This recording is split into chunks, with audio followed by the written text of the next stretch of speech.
nuevamente aquí abusando del tiempo de ustedes, pero es que yo ayer hice una promesa en la columna que escribí para cuarto de hora y pues la quiero cumplir y es presentarles el testimonio en vivo de Camilo Angó, que fue la persona que yo retraté en la columna como uno de los dos casos, el caso exitoso del emprendimiento con marihuana, recuerden que eran dos casos, y el caso fracasado, que es el de los campesinos y los indígenas. Entonces, quiero que sea Gloria quien va a moderar, quien presente a Camilo. Sigue, Gloria. Buenas noches a todos. Bueno, Camilo Ango, gracias por estar presente en este programa. Me permito pues presentarte. Camilo Ango es uno de los pioneros del cannabis medicinal acá en Colombia, mucho antes de la ley 1787 de 2016 que regula el cannabis medicinal en Colombia. Camilo ya estaba trabajando en estos temas, por ejemplo, en la alcaldía de Gustavo Petro con habitantes del Bronx. Él ya estaba implementando un programa de rehabilitación de consumidores problemáticos de bazuco a partir del cannabis. Camilo, bueno, ahora es un empresario muy exitoso en Estados Unidos, en el estado de California. Tiene 4 empresas, 3 en Colombia y una en Estados Unidos. En Colombia tiene Canamedic, Canancat, Peace Peace, que por cierto tiene una historia muy bonita que ahora él nos va a contar. Y en California tiene una cuarta empresa que se llama Denesis. Todas estas empresas trabajan con cannabis medicinal, cannabis tanto psicoactivo como no psicoactivo, ambos desde una perspectiva terapéutica. Y bueno, como lo acaba de decir el senador Bolívar en esta columna que él escribió el día de ayer, que se presentó, esta columna narra la historia de 2 hombres, uno de ellos es Camilo Angó, y cuenta la historia paralela de estas 2 vidas que, si bien comparten el mismo oficio, que es cultivar cannabis, tienen historias totalmente distintas, tienen vías totalmente opuestas, debido a que uno de ellos vive en un país que ha decidido regular el uso del cannabis y el otro pues tiene un enfoque totalmente prohibicionista, a excepción, pues como ya lo dije, del cannabis medicinal, que es el caso de Colombia. Y bueno, casi que la intención del senador de haber escrito esta columna es que estas 2 historias epitomizan la necesidad de cambiar el enfoque de la política antidrogas en Colombia. Eh, y por supuesto, pues es un llamado a que esta regulación, que es el enfoque que propone el senador, sea un enfoque con justicia social, con derechos humanos, enfocado hacia la prevención y a la reparación de las víctimas históricas de la guerra contra las drogas. Entonces, pues no siendo más, le doy la palabra al senador Bolívar para que lea su columna y podamos empezar a discutirle.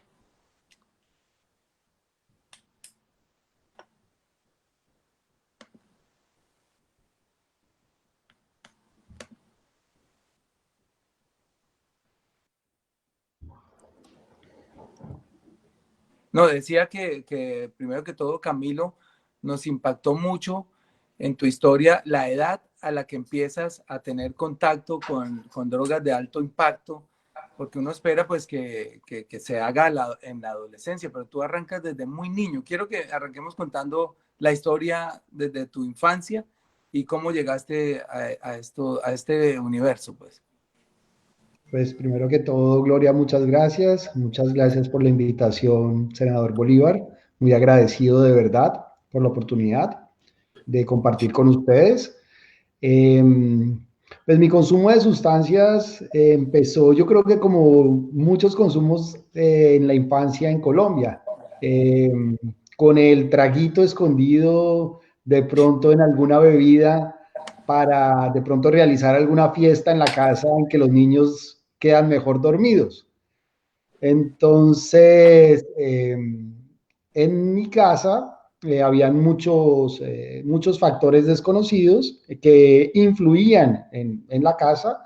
Entonces me empezaron a proveer alcohol y pastillas Ativan desde mis 5 años para mantenerme dormido, básicamente. Ativan es una pastilla que se le suministra a los niños para que son como hiperactivos. No, Ativan es una pastilla bastante usada, pero es para adultos. Lo que pasa es que había una persona, una amiga de mi madre, que las usaba, entonces las tenían a la mano. Y decían, Ativan, démosle a este niño de esto para que no joda tanto. claro. Sí, Y eso básicamente. obviamente le va generando en su cuerpo y en su organismo alguna dependencia o alguna necesidad de las drogas.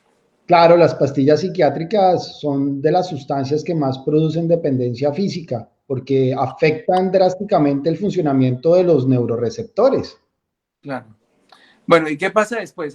¿De qué edad estamos hablando ahí? Me contabas De que los 5 años, al de los morir tu 5 abuelo. años, entre los 5 y los 9 años, recuerdo en las fiestas familiares colarme entre los invitados y entre la familia y buscar el licor y robarme el licor y bebérmelo para entre los 5 y los 9 años. Ya empecé a sentir la necesidad de beber, de consumir algo y sentía interiormente como un vacío, lo que ya hoy en día identifico que es la dependencia física. Pero entonces yo sentía ese vacío indefinible en mi infancia, entonces iba y lo atacaba con alcohol. A los 9 años, pues ya no encontré alcohol, sino empecé a encontrar fue cannabis y pues también empecé a ¿Cómo consumir llegaste al cannabis. cannabis? ¿Cómo lo encontraste? ¿Cómo llegaste a eso? Lo encontré en una finca en Fusagasugá en un paseo. Estaban todos los adultos en su paseo y nosotros estábamos todos los niños reunidos. Ponle que el menor de los niños tenía unos 7 años, yo tenía 9, lo tengo claramente, y el mayor tenía unos 15 años. Entonces estábamos en la finca buscando cosas como niños desjuiciados. Incluso creo que estábamos buscando dinero para comprar cerveza y cigarrillos. Y bueno, y al niño más grande de todos se encontró un tarro con unas maticas y unos papelitos y algo quemado. Nosotros en esa época no teníamos ni idea que era cannabis. Entonces, alguien se lo encontró y vimos todas esas maticas y esos papelitos y esas vainas quemadas y se lo mostramos al niño más grande y el niño más grande dijo, oh, encontramos la marihuana, vamos todos a fumar al río. Entonces, nos fuimos todos los niños de ese paseo y terminamos fumando en el río. Wow, pero para la gente que no leyó la columna, pues les doy un contexto de lo que está diciendo Camilo, y es que cuando él es nieto de una persona importante, un tipo que fue senador, gobernador de Nariño, ex magistrado, ex consejero de Estado, pero es tu abuelo, el padre de tu mamá. Cuando él Sí, muere, me correcto. cuentas que tu mamá tuvo una desestabilización muy grande y terminó en las drogas y arrastrándote de paso a ti por el descuido, ¿no? Porque ella quisiera o cómo fue el asunto. Sí, pues realmente ella empezó con el consumo de licor y las personas que se fueron sumando a su alrededor, pues ya no eran muy consumidores de alcohol, sino consumidores de otras sustancias y así la fiesta se fue degenerando. Se No. aprovecharon básicamente que de la soledad de mi mamá, de la vulnerabilidad de ella y de la ocasión de que toda la familia la abandonó prácticamente a ella cuando murió mi abuelo, que era la persona que prácticamente la protegía a ella y a mí. Bien. Gloria, si tienes preguntas, vamos preguntando juntos. Yo tengo, Listo. bueno, la que sigue. Entonces, bueno, entonces a los 9 años arrancas con la marihuana. ¿Y qué pasa entre tus 9 años y, digamos, tu adolescencia? ¿Qué pasa ahí? Pues cuando yo empecé a consumir cannabis fue un cambio muy drástico porque yo venía toda mi infancia de unas enfermedades terribles. Yo había sufrido bronconeumonía por la cual había tenido que ser internado casi que prácticamente cada año. O sea, yo tuve por lo menos unos 10 internados por bronconeumonía antes de mis 12 años, antes de mis 10 años y en los cuales duraba hospitalizado 10, 15 días y me tenían que hacer toda clase de prácticas para destaparme y que yo pudiera volver a respirar. Y además de todo, desde niño he sufrido de osteocondritis, de problemas de azúcar y pues maltrato infantil pues abandono del papá y abandono de la mamá. Entonces cuando yo empecé a consumir cannabis, todos estos factores desaparecieron. Mi dolor óseo por la osteocondritis desapareció. Mi asma por la cual me tenían que hospitalizar cada año desapareció. Y así todas las enfermedades que yo sufrí de niño, porque yo era paciente crónico de la Universidad del Bosque, de la Clínica del Bosque, perdón. Entonces, yo empecé fue simplemente a sentir una mejoría en todo mi organismo. Cuando yo empecé a consumir cannabis, a mí la vida me cambió, me dejé de ser un niño débil al que todo el mundo se aprovechaba y empecé a ser un joven fuerte. De hecho, bueno, a los 12 años, pues tuve mi primer encuentro con la cocaína y pues ese encuentro me causó bastantes problemas. Tuve un retroceso bastante grande entre los 12 y los 14 años, un retroceso bastante grande, y ahí fue cuando experimenté por primera vez la dependencia física Con la cocaína. con la cocaína. ¿Y Inhalar. cómo llega la cocaína a manos de un niño en esa época? Muchos factores, habían muchos factores, o sea, realmente en el colegio era muy fácil adquirirla, en la casa pues daba vueltas en la fiesta, algunos otros amigos la aportaban. Como yo fui un niño precoz, yo me empecé a escapar desde los 9 años de la casa y a buscar la gente que había afuera, las pandillas que en esa época habían, que eran los Billys. La pandilla que estaba en mi barrio eran los ñatos. Entonces prácticamente yo me empecé a escapar a la calle y a tener contacto con mucha gente mucho mayor que yo. Mis amigos de hoy en día son mucho mayores que yo. Yo tengo 47 años y mis amigos tienen 60 años, 55, 60 años. Entonces era gente que ya tenía acceso normal a la sustancia. Ok. Listo. Ajá. Camilo, yo te tengo una pregunta. Hay una parte en la columna que el senador cuenta que tú te das cuenta en algún momento de este camino que la marihuana tiene poderes neuroregeneradores y neuroprotectores. ¿Cómo llegas tú a descubrir esto? ¿Es algo que descubres por tu propia experiencia o ya en el programa que se estaba implementando en la alcaldía de Gustavo Petro? Inicialmente lo sentí en mí, pero no lo pude explicar, porque cuando yo a los 23 años, pues tuve la desfortuna de consumir bazuco, porque bueno, a los 14 años me encontré con alguien que fue muy importante y me dijo, no, mira la cocaína y mira el cannabis, mira la gran diferencia que hay entre la cocaína y el cannabis. Tú estás consumiendo una droga que te va a acabar porque es química, en cambio mira el cannabis que es una planta. Entonces, ahí mismo que esta persona me confrontó, yo cambié toda mi forma de pensar y empecé a consumir cannabis. De hecho, yo en el colegio, toda mi época del colegio de bachillerato, no consumía cocaína, no consumía otras drogas, yo solo consumía cannabis y me volví un excelente deportista. Era el mejor de pesas, era el mejor de barras, hacía taekwondo, patinaba, era yo creo que el mejor de los deportes. A Para los que 23 años... para que la gente sepa, ya que nombras esto, antes que se me olvide, la NBA y digamos, lo que equivale aquí a una federación deportiva, la que controla el fútbol americano y el que controla el básquet, acaba de permitir el uso del cannabis en Estados Unidos, ¿cierto? Vi unas noticias sobre eso. Es cierto, es cierto, es Bueno, cierto Camilo, pero porque el cannabis funciona como un anabólico y es un anabólico natural que no afecta a otras sustancias endógenas del organismo. Entonces, es muy bueno para fomentar el físico. ok, mira, acá acabas de decir algo importante, que es lo que transforma tu vida realmente.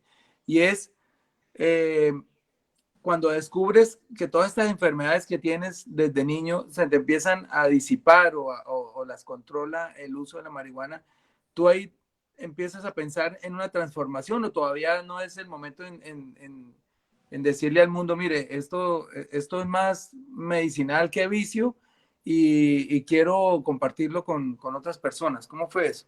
Yo lo empecé a pensar desde los 12 años. Desde los 12 años yo tenía claro que el cannabis era muy diferente a las otras sustancias y que actuaba más como una medicina que como una sustancia de abuso. Yo eso sí desde los 12 años lo descubrí. Entonces, ya cuando a los 23 años, pues tuve un problema emocional que me conllevó a volverme a bebedor y pues por ser bebedor terminé otra vez consumiendo bazuco, pues noté el cambio bioquímico, que esto va más a la respuesta que me acaba de hacer Gloria, de que yo sentí el cambio en mi cerebro y en mi organismo cuando el bazuco me cambió la química.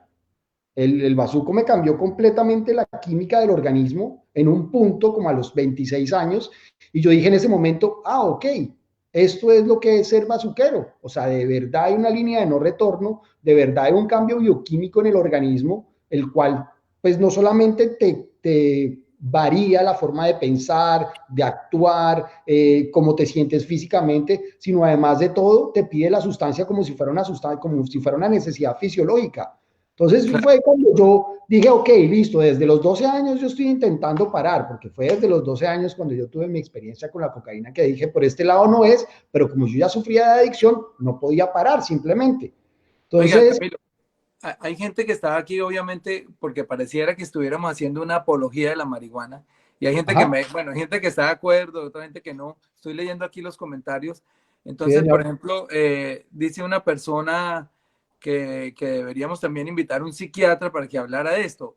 Digamos, no, yo tampoco soy defensor de la marihuana. De hecho, pues he dejado siempre mi posición que es un poco moralista, ni siquiera es y es que yo nunca he consumido, ni me gustaría consumir, pero la defiendo la regulación porque para mí es un aspecto fundamental en la pacificación de este país, no solamente de la marihuana, sino de todas las drogas. Entonces, ¿qué No, y es decirle a la una gente solución a los que no está de problemas de acuerdo salud con lo que pública. estamos diciendo? Digamos, yo no quisiera que mi hijo chiquito a tu edad consumiera marihuana, por ejemplo, me dolería mucho, pero tú lograste, y eso no lo logran todos, pasar después de estar en drogas muy pesadas como la cocaína y el bazooka, lograste salir de ahí y a mí me gustaría que le contara a la gente cómo saliste de ahí porque ahí está el quid del asunto. Digamos, no es, Con el cannabis. la hazaña está Yo, ahí. yo a la gente que está creyendo que le estamos haciendo apología, le diría que tenga un poquito de paciencia y escuche completo lo que tenemos para transmitirle, porque Ok, no es un tema tan completo, no es un tema que se vea fácilmente. La mayoría de las personas, y me incluyo a mí cuando empezamos en esto, creíamos que el asunto del cannabis era sembrar marihuana y vender marihuana, pero el asunto es bastante más complejo que simplemente este hecho. O sea, de hecho, el 100% de los pacientes de cannabis medicinal no fuman marihuana, ok. no la ¿Cómo fuman. lo consumen? En forma de gotas, en forma de tópicos, en forma de pastillas, en forma de comprimidos, en todas las formas farmacéuticas que existen actualmente. Porque es Mira, que acá hay una pregunta de Natalie Cobo Méndez. Dice, ¿cuándo deja de ser medicinal a ser un consumo nocivo para el organismo? en el momento que la compra en la olla, porque si se va a ir a compra en la olla es un lugar donde tienen es un negocio. O sea, el cannabis naturalmente calma la ansiedad, el estrés y la depresión. ¿A qué jíbaro le interesa que el cannabis le calme la ansiedad, el estrés y la depresión? Entonces, por esa razón, le colocan otras sustancias al cannabis para que cause ansiedad, estrés y depresión y la gente esté allá yendo a comprar, yendo a comprar y a comprar. Y por eso es tan positivo el proyecto de ley que usted está en este momento proponiendo, porque ahí es donde está el punto. La gente no va a tener que ir a la olla a arriesgarse que el cannabis que le está comprando al jíbaro venga con bazuco, sino va a ir a un sitio de expendio que está controlado, donde le van a analizar los metales pesados, donde le van a analizar los pesticidas, los insecticidas, y donde van a ver un contenido de cannabinoides, donde se le va a poder recomendar a cada persona cuál es su dosis y pues con qué objetivo va a consumirla. Entonces, Claro. Y es muy ahí diferente. hay un aspecto ya claro para las personas que no están de acuerdo con la regulación. Y es que tú me lo dijiste en la entrevista que hicimos antier, me dijiste, es que ya en un sistema regulado, digamos, si se regula la marihuana, que se va a vender solo en expendio, ya los niños no pueden conseguirla. Explíquenos esto para que la gente entienda. Sí, porque va a ser como el alcohol. O sea, lo van a tener que buscar. No va a ser, o sea, no me refiero a que es una sustancia de similar composición o acción, porque digamos, hemos descubriendo que el alcohol es mucho más dañino que el cannabis. Pero digo yo, su acceso va a ser similar.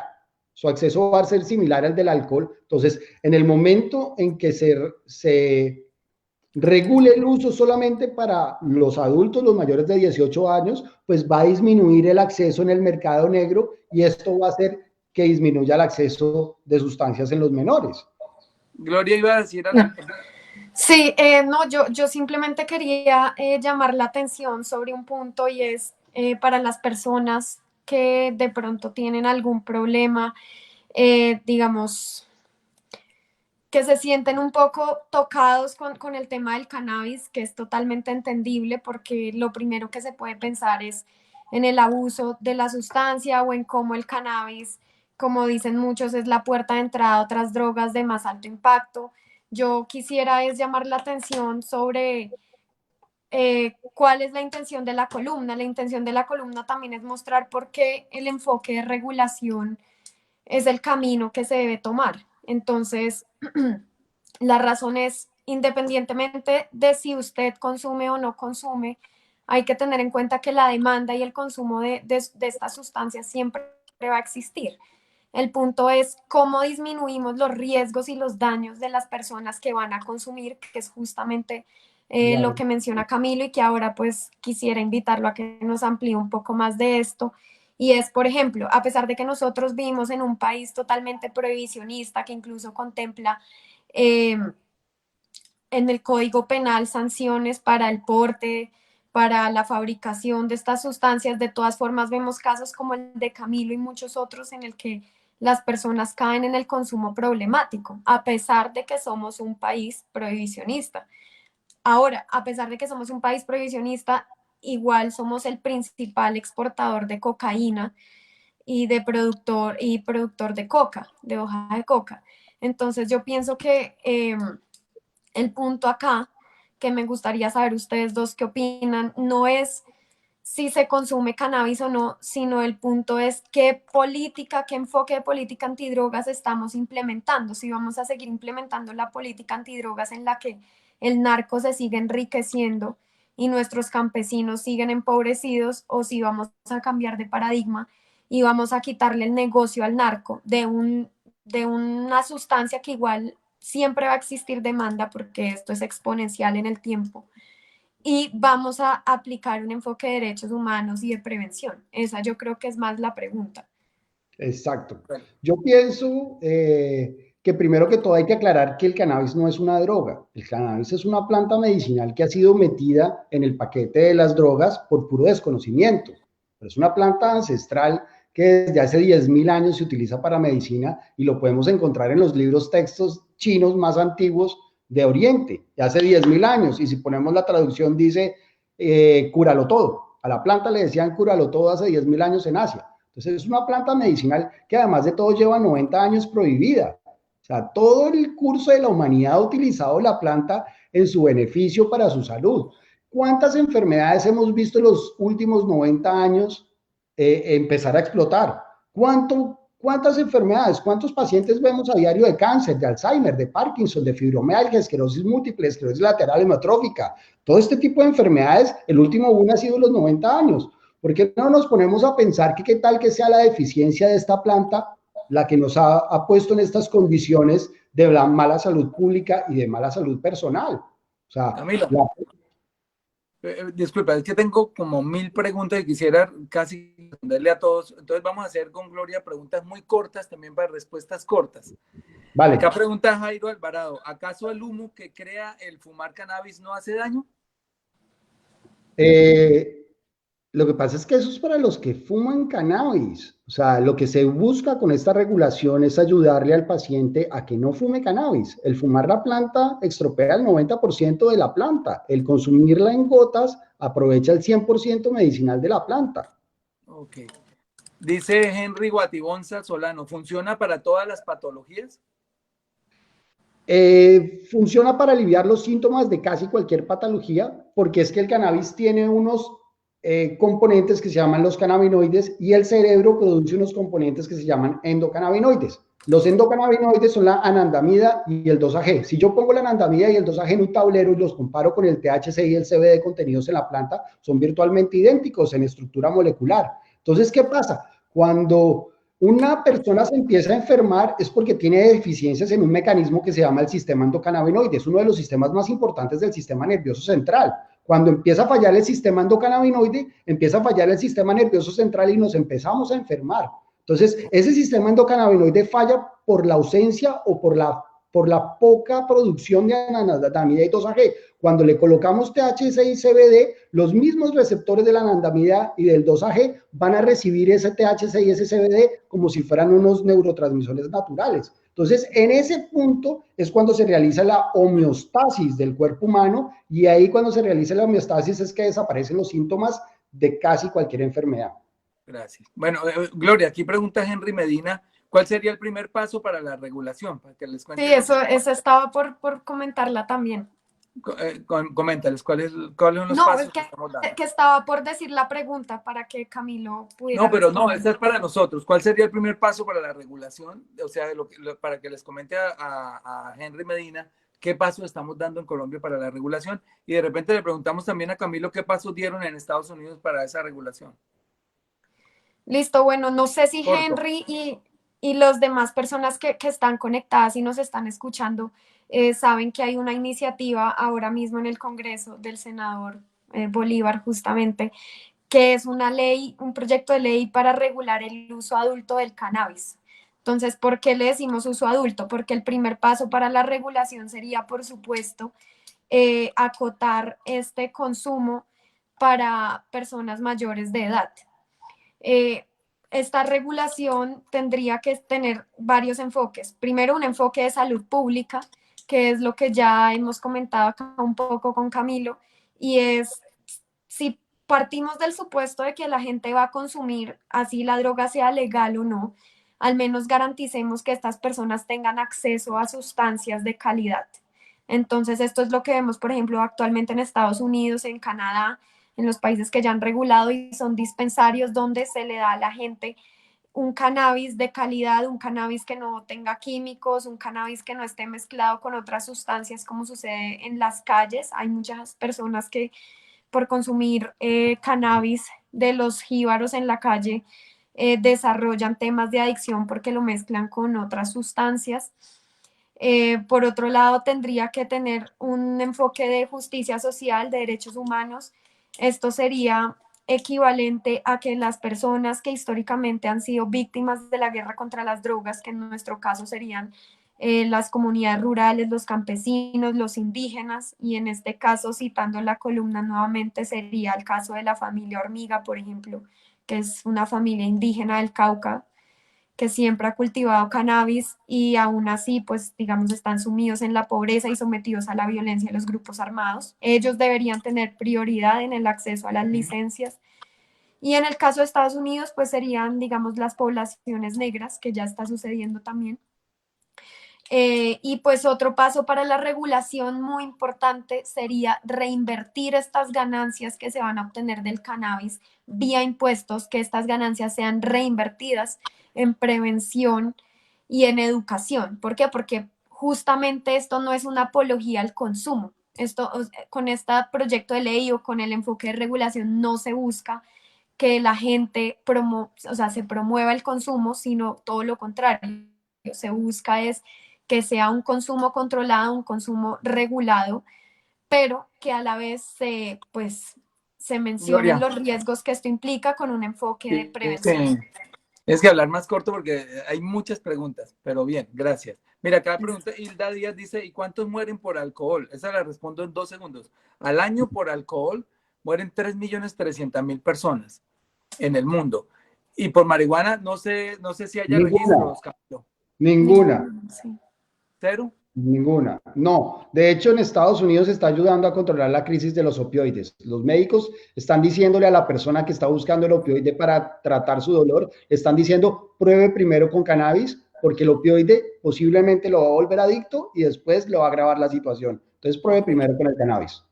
Mire, aquí yo veo que la gente está entendiendo mal este debate. Digamos que yo lo que quiero es traer un testimonio, porque el testimonio no es una defensa de la marihuana, no nos interesa. Nos interesa es la paz de este país, y hemos descubierto, pues, el agua tibia, pues, que la guerra, aquí la atiza es el narcotráfico, es la que le da el dinero a los narcotraficantes, a los políticos, a los paramilitares, a las guerrillas, a todo el mundo. De ahí es que nacen todas las guerras. Y nosotros estamos proponiendo regularla porque en el fondo lo que hemos investigado y con testimonios como el de Camilo sabemos que es menos dañina que el tabaco, que mata 7 millones de personas al año, y menos dañina que el alcohol. Lo que pasa es que la estigmatizaron hace un siglo y pico en los Estados Unidos para poder, digamos, la mezclar un poco con el racismo, y eso es una historia que nos contó aquí Felipe Tascón hace una semana. Pero, ¿qué sabes tú de cómo empezó esa estigmatización, Camilo, en los Estados Unidos hacia el cannabis? Bueno, empezó porque tres industrias no hubieran podido crecer si existiera la industria del cannabis. Una es la industria del nylon, la DuPont, que si hubiera seguido haciendo todas las fibras de cáñamo, DuPont nunca hubiera podido triunfar con su nylon. Y dos, el algodón. Anteriormente toda la ropa y los textiles y el calzado se confeccionaban con telas de cáñamo. Entonces, ahora todo esto es con algodón. Y tres, la industria farmacéutica no sería lo que es hoy en día. No existía el paracetamol, no existiría el acetaminofén, no existiría el ibuprofeno. Para explicarle a la gente que es que en Básicamente, los dos primeros casos, el cáñamo, o sea, la cannabis, la mata, el tallo, ese cáñamo es una fibra muy resistente con la que en la antigüedad fabricaban incluso prendas de vestir, y hoy está volviendo a tomar una fuerza. Ya hay industrias que están explotando el cáñamo también como fibra, ¿verdad? sí, todas las velas de los barcos que antes se movían a vela eran a punta de cáñamo. Todos nuestros textos escolares hasta 1980 venían tejidos, en vez del ganchito, venían tejidos con hilo de cáñamo. O sea, el hilo de cáñamo ha estado en nuestra historia toda la vida. Bueno, bien. ¿Tienes otra pregunta para seguir con la vida de Camilo, Gloria? Sí, tenía una pregunta, Camilo, y es algo que mucha gente se está preguntando. ¿Cuál fue el efecto de la regulación del cannabis, por ejemplo, en California respecto a la delincuencia, al consumo de menores de edad? ¿Cómo fue eso después de la regulación? Hubo una disminución de la delincuencia gigantesca, además de que se le quitó una gran carga a la fuerza pública, porque la fuerza pública tenía que atender asuntos sociales y no asuntos criminales.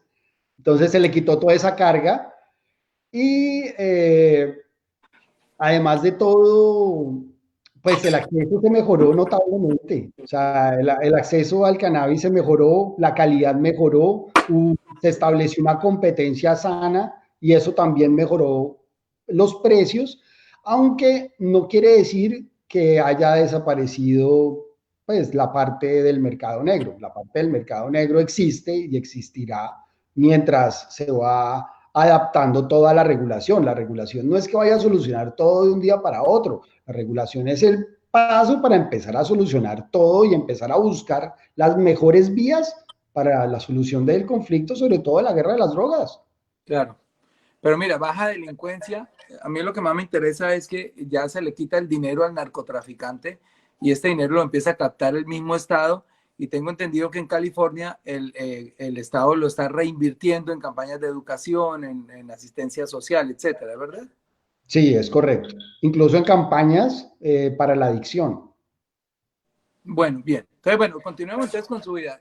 Resulta que un día ya, lo que metido en tantos líos de drogas, decides estudiar. O sea, no te olvidas de que quieres ser alguien en la vida, eso lo mantienes por ahí y estudias en Colombia o allá. Yo siempre fui funcional, yo arreglo computadores desde niño, yo arreglé mi primer Atari 2600 a los 9 años, entonces yo siempre fui una persona muy activa. Eh, no perdí el rumbo de mi vida por las sustancias, pero siempre insistí en abandonar las sustancias químicas, que es a lo que iba con mi historia. Yo probé absolutamente todo lo que existe de internados, centros terapéuticos, centros de rehabilitación, fundaciones para la recuperación, y yo no pude parar.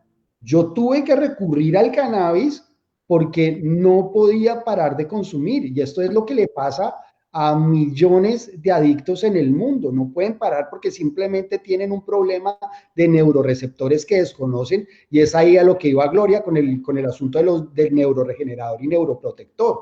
Yo cuando sentí ese cambio en mi cabeza, yo cuando empecé a consumir cannabis de forma natural, en forma de gotas y dejé de fumarlo, mi cerebro hizo un cambio completamente radical y volví al punto del antes de empezar a consumir sustancias químicas, mi cerebro cambió. Entonces yo dije, si no existe un tal punto de no retorno, sí existe la cura para la adicción y el potencial de esa cura de la adicción está en el cannabis. Por eso es que yo me dedico a lo que me dedico hoy en día. Yo duré 30 años tratando de parar mi consumo de sustancias químicas y lo logré gracias al cannabis.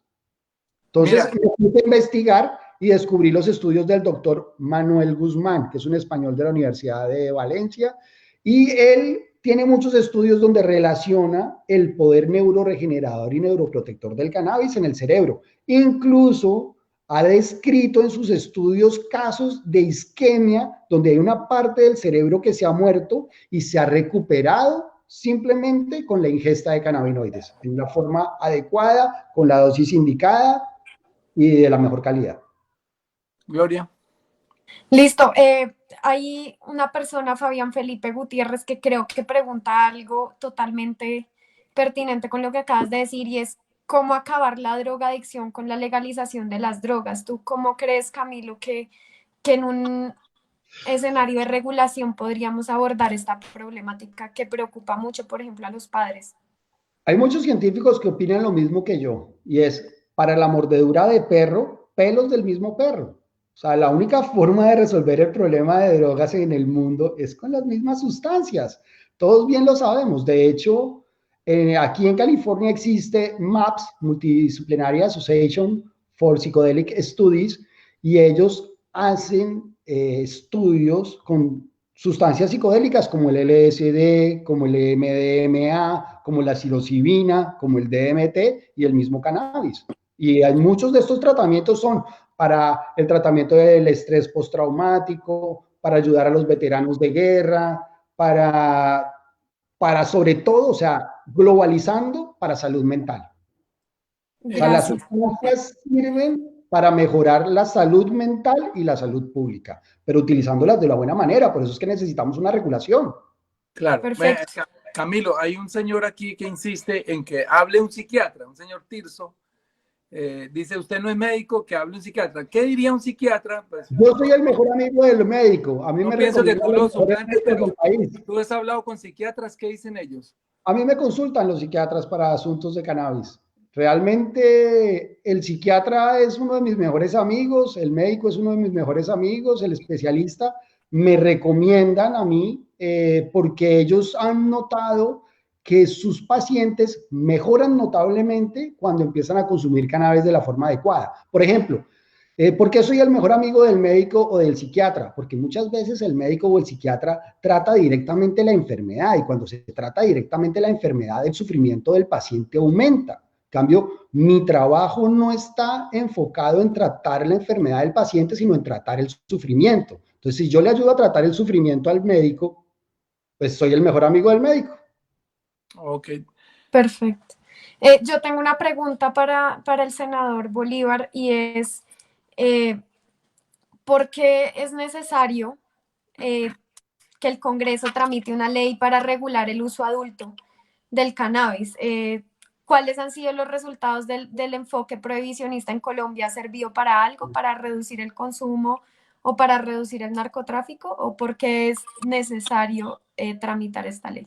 Mire, yo creo, iba a decir tres, pero pueden ser cuatro cosas muy rápidas. La primera, genera más muerte la prohibición, toda esta violencia que se teje alrededor del consumo, del transporte, de la venta, genera más muerte que la misma marihuana, ya lo dijo Camilo, y yo los invito también con Gloria, estuvimos mucho tiempo buscando casos de sobredosis de marihuana o de muertes por marihuana y no hemos encontrado, de repente hay alguno.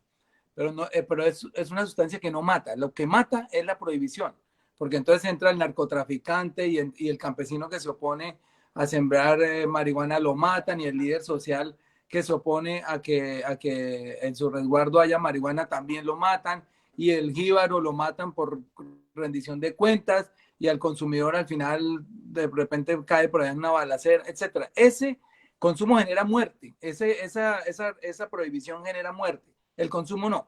Lo segundo, ya lo acabo de mencionar hace un ratito, quitarle el poder a los narcotraficantes. Eso es urgente en este país donde el narcotráfico ha permeado todas las instancias, desde la política, desde, desde el deporte, desde los escenarios de la violencia, etc.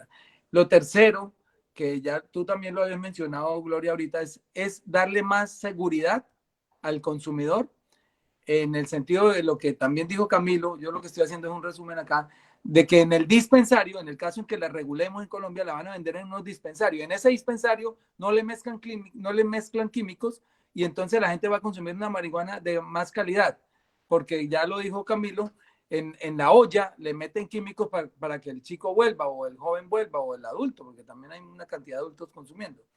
Y lo último es que el Estado, Colombia, produce una marihuana de muy buena calidad, y esto se está convirtiendo en un negocio fabuloso en todo el mundo. En Estados Unidos, hablábamos ayer en la columna que hicimos con Gustavo Petro, en la charla, que solo el Estado de California ha recogido más de $1.000 millones en impuestos.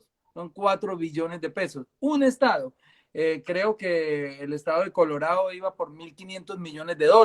2 estados. Entonces, es un negocio que está moviendo y que podría mover en el futuro, cuando se acaben los hidrocarburos, que eso es un futuro no muy lejano. De repente una sustitución de nuestra economía, una alternativa a nuestra economía. Es producir muchas divisas en vez, como lo dije al final de la columna, en vez de que una droga, una mata que aquí genera muerte y violencia, en todo el mundo está generando riqueza. Y eso es por lo que tenemos aquí a Camilo, y esa es la parte que queremos que nos explique ahora a continuación. Camilo, entonces, un día dices, quiero dejar el vicio, y y te vas a un resguardo, perdón, a un parque natural. ¿Cómo fue ese proceso ahí? Bueno, yo tengo mi oficina de computadores ya hace varios años.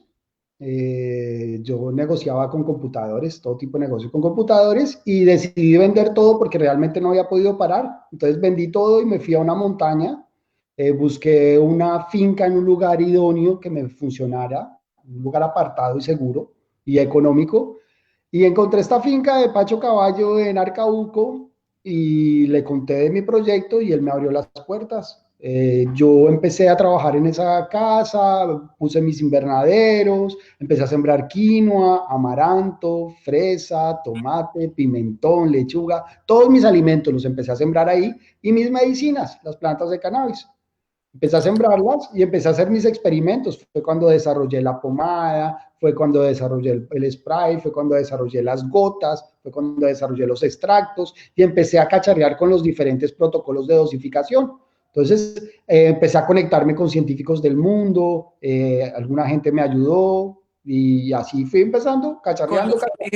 Con los indígenas, ¿tuviste algún contacto para conocer pues, perdonen la Me redundancia? hubiera gustado de verdad haber tenido algún contacto con ellos. Yo tuve un proyecto que se llama Genoma 25, con el cual recorrí el Cauca y la Sierra Nevada de Santa Marta. Fue para recoger precisamente semillas ancestrales, que son semillas las cuales he utilizado para la base de mis híbridos. Pero fue una relación muy superficial por la guerra en que se vive en el país. Entonces, a mí me dio un poco de temor meterme en ese asunto, pero me hubiera encantado y me hubiera podido encantar aprender de ellos, porque yo he visto que muchos de ellos siembran mucho mejor que muchos empresarios de hoy en día. Claro. La ancestralidad que tienen ellos, el conocimiento, además, ellos tienen unos saberes ancestrales de la fabricación de los productos, que es artesanal y que posiblemente supera lo farmacéutico. Entonces, el rescate de esos saberes ancestrales siempre lo he tenido presente, siempre lo he tenido presente, y he querido trabajar en eso. De hecho, me fui a Iguaque precisamente con la idea de encontrar a los muiscas, pero no sabía que los muiscas estaban extintos. Entonces, no tuve ningún contacto con ellos, hice alguna búsqueda, pero no. Entonces, realmente el proyecto lo realicé solo en la montaña, con la ayuda de los campesinos, con algunos campesinos que pues me reservo decir el nombre, porque ellos nunca quisieron que hiciera referencia a ellos, porque siempre fueron muy temerosos. Yo yo cuando empecé mi proceso de producción, porque hoy en día yo no soy productor, hoy en día yo delego la producción de las semillas, delego la producción de flores, delego las producciones, yo lo que hago hoy en día es diseñar y desarrollar productos y sus respectivos protocolos de dosificación, pero en esa época yo sí hacía todo, entonces hubiera sido fantástico poderlo haber hecho con los nativos, la verdad que sí, porque hay mucho Camilo, que aprender de ellos. Ya que mencionan el tema de los indígenas y de la relación que ellos tienen con estas plantas, quisiera preguntarte, y si Gustavo también tiene algún comentario al respecto, ¿cómo garantizar en un marco de regulación que el negocio no se quede en manos solamente de las multinacionales, sino que estas comunidades que han manejado la planta de forma ancestral también tengan un acceso efectivo al negocio, que es algo que no está sucediendo actualmente en Colombia, con excepción de un caso o dos, diría yo? Hay que buscar la diversidad de productos y la diversidad de conocimientos. Por ejemplo, lo que nos ofrece la industria es muy diferente a lo que nos ofrecen los nativos y tener las dos opciones en el mercado sería muy atrayente porque podríamos tener la posibilidad de probar tanto la medicina natural como ya los procesos invasivos de la planta. Tú sabes que la planta del cannabis es una planta que absorbe como una esponja. Entonces no es lo mismo cuando una planta de cannabis te la hace una máquina que cuando te la hace alguien que le está poniendo su energía espiritual, su amor, su cariño. Y esto influye en el resultado final indiscutiblemente porque yo lo he vivido. Claro. Camilo, bueno, llegamos a tu paso por un paso muy importante y es llegar donde el padre Javier de Nicoló, que es un padre franciscano, si no estoy mal, Sí, que señor. estuvo muy comprometido toda su vida con recoger los niños de las calles, con sacarlos del vicio, con mejorarles el nivel de vida. ¿Y usted cómo llega donde el padre Javier de Nicoló y qué hizo en ese paso por ese sitio con él? Por cosas de la vida, yo llegué buscando una oportunidad a la Florida de trabajo porque realmente yo buscaba mecanismos de salir del bazuco. Realmente busqué todos los mecanismos existentes para poder abandonar el consumo de bazuco. Entonces, esta fue una de las oportunidades que se me presentó y yo me puse a trabajar con él realmente como educador. Como educador, empecé trabajando como educador en la Ciudadela La Florida y yo realmente no fui muy juicioso ahí, pegaba mis escapadas porque todavía tenía el problema de mis neuroreceptores desordenados.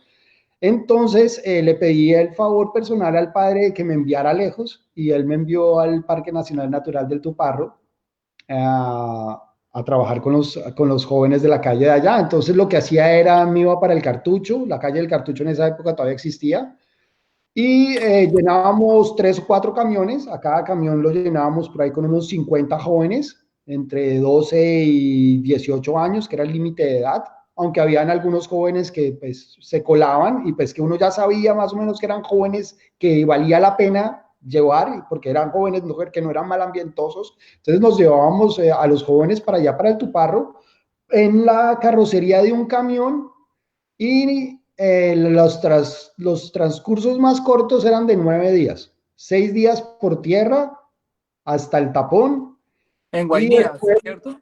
Para llegar Bichada, muy cerca. Bichada. Bichada. Atravesábamos todo el Meta y todo el Bichada, sino que no hay carreteras. Ahí se robaron la plática de las Usted carreteras. me dice, porque también hay gente que pregunta cómo salir del consumo. O sea, que lo más importante es irse a un lugar donde no exista nadie consumiendo y donde uno pueda cambiar de vida 100%, completamente, ¿verdad? Cuando no existen las herramientas. Yo no contaba con las herramientas en ese momento, entonces yo simplemente estaba experimentando con todas las opciones que me presentaba la vida. Y yo como tenía la firme convicción de que quería abandonar el consumo, yo lo intenté todo. Entonces fue una de las intenciones que yo tuve, pero para abandonar el consumo no es más sino tener las ganas de abandonar el consumo. ¿Tiene las ganas de abandonar el consumo? Yo le presto las herramientas, yo le brindo las herramientas, yo le ayudo, yo le asesoro y así hay miles de personas en Colombia. De hecho, Alcohólicos Anónimos es una de las mejores instituciones, si no la mejor, que existe para abandonar el uso de sustancias. Ok. Gloria. Perfecto. Hay una pregunta mm, de Yedat Misa. Ella pregunta, ¿cómo sabe que está consumiendo un cannabis que no le genera adicción? Ya que estamos hablando pues de cómo el cannabis es un mecanismo para recuperar consumos problemáticos. Muy fácil. Si el cannabis que ella consume le dan ganas de fumar y fumar y fumar, entonces es porque es del malo. Si en cambio el cannabis que ella consume, si en el caso de que se ha fumado, porque en el caso de las gotas eso no sucede, en el caso de que se ha fumado, si consume una o dos caladas y ya no le dan ganas de fumar más y obtiene el efecto que necesita, pues ese es buen cannabis, básicamente. O sea, básicamente, si no le está despertando más ansiedad, si no le está despertando más ganas de consumir, si no le está despertando más ganas de fumar, es porque es un buen cannabis.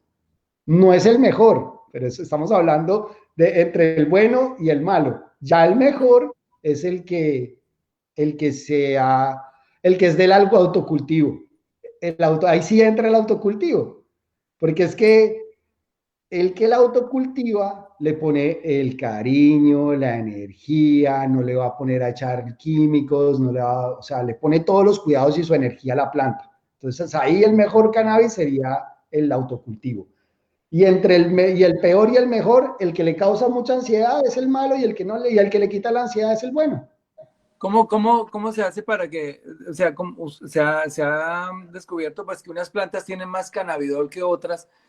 ¿Sí? ¿Eso de qué depende? ¿De la semilla o del sitio donde se siembra? De ¿De la qué? genética, de la genética. El cannabis viene en 4 variedades.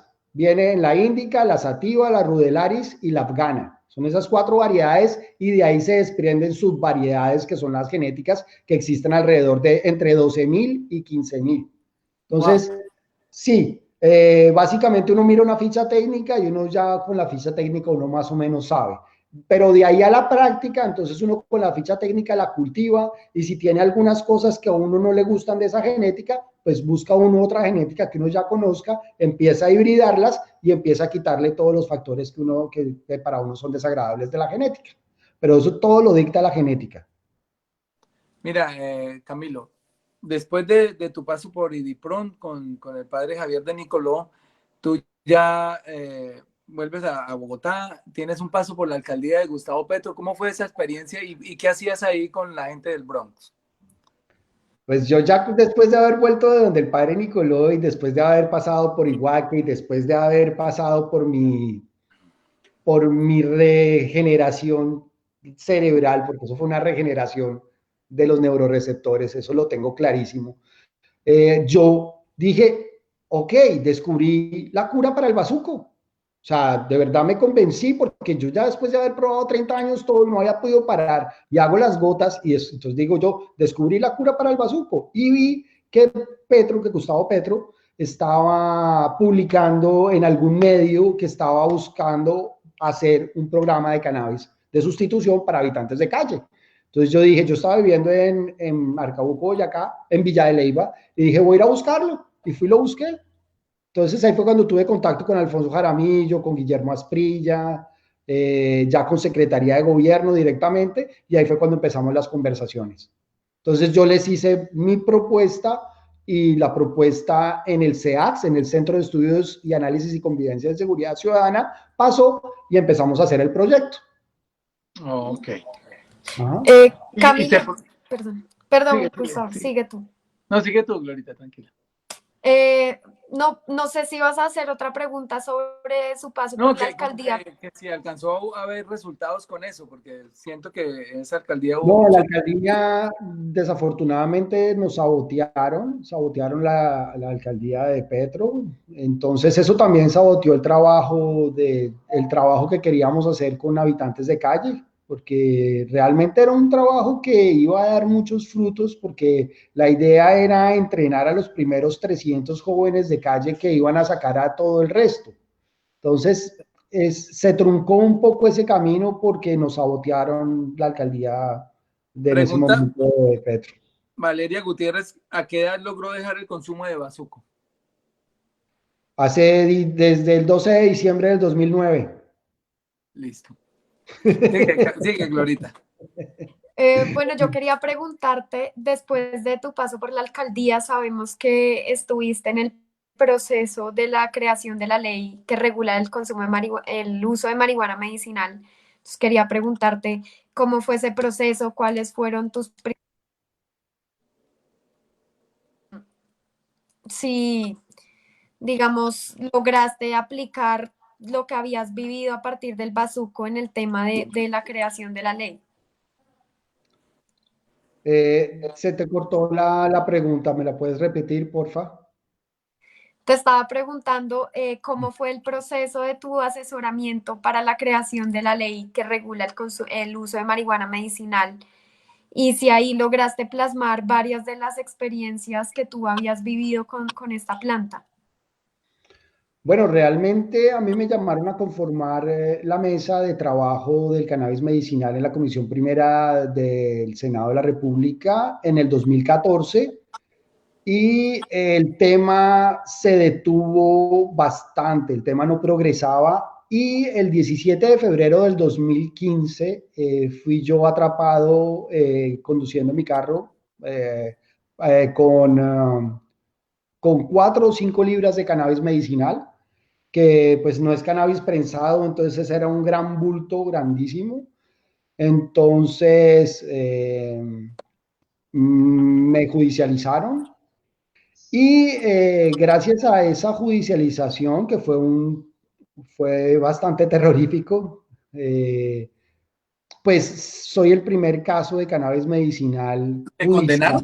legítimo. No, realmente no me pusieron ni siquiera las esposas, como yo traía ya la carpeta, traíamos todos los productos en el carro, las pomadas, veníamos con toda la carpeta de todo el recorrido de los pacientes, porque anteriormente yo me iba y visitaba paciente por paciente, entonces hacía unos recorridos de 7 de la mañana a 2 de la mañana, era como la 1 de la mañana cuando nos atraparon. Era 1 o 2 de la mañana, ¿Y en qué veníamos de paró? hacer ¿Y en todo el qué paró? recorrido con los pacientes. ¿Hubo juicio o algo? Sí, hubo la judicialización. En la primera instancia decidieron no ponerme la medida de aseguramiento, entonces me dejaron en libertad y a los 7 meses que me hicieron el juicio decidieron la preclusión y el juez dijo que el gobierno estaba en mora conmigo. Entonces eso impulsó la ley 1787.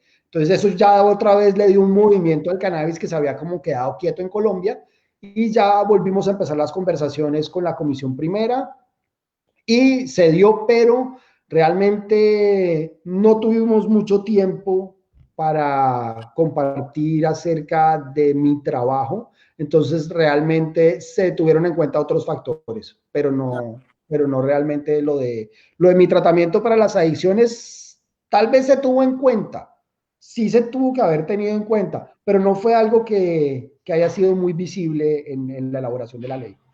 Camilo, mire, ya completamos la hora.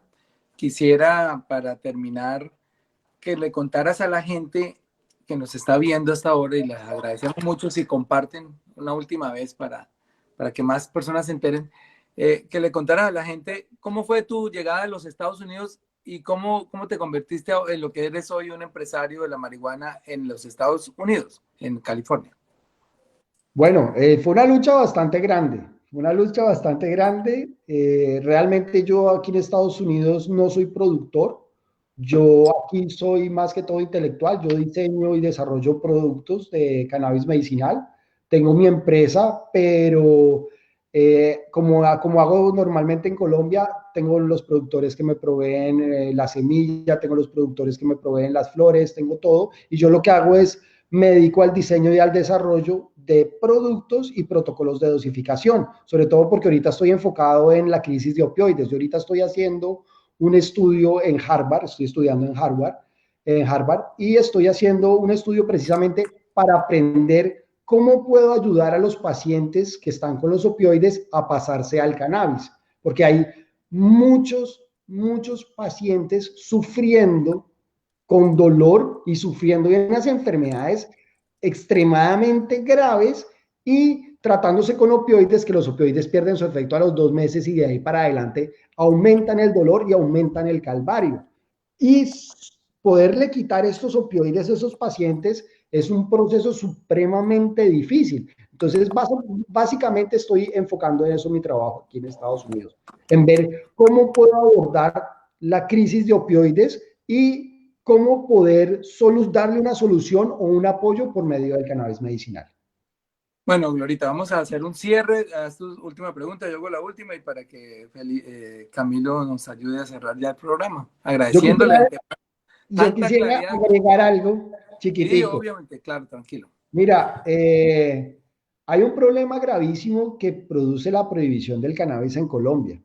Hay un acontecimiento que está sucediendo y es un acontecimiento silencioso. Y es que muchos jóvenes experimentan su libre desarrollo de la personalidad con una sustancia como el cannabis, que puede que no sea una sustancia inocua, pero es una sustancia bastante blanda.